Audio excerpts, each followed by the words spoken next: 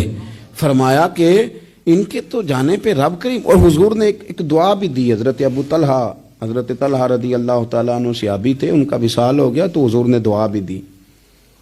فرمایا یا اللہ جب میرا طلحہ آئے نا تو اس سے مسکرا کے بات کرنا, یہ تجھ سے مسکرا کے بات کرے جو تیری شان کے لائق ہے. تو اللہ تعالیٰ غائب درجے راضی ہوتا ہے. ایک دفعہ پھر بات دہراتا ہوں, جو میدان میں ڈٹ کے شہید ہو رب اسے دیکھ کے مسکراتا ہے جو اس کی شان کے لائق. جو توبہ صحیح کریں سچی کریں رب انہیں دیکھ کے مسکراتا ہے جو اس کی شان کے لائق ہے. جو نماز کے لیے صفیں بنائے رب انہیں دیکھ کے مسکراتا ہے. جو جہاد کے لیے صفیں بنائے رب دیکھ کے مسکراتا ہے. جو لوگ صبح پچھلے پہر اٹھ کے عبادت کریں رب انہیں دیکھ کے مسکراتا ہے. اور جو کبھی کبھی بھوکے رہ کے دوسروں پر قربان کر کے اثار کر دیں رب انہیں دیکھ کے مسکراتا ہے. بہت بڑی فضیلت ہے. اللہ ان سارے کاموں میں سے کسی ایک کام پہ ہمیں بھی لگا دے تاکہ یہ بڑی فضیلت اللہ تعالی ہم گناہگاروں کے حصے میں بھی فرما دے. آخر دعوانا ان الحمدللہ رب العالمین.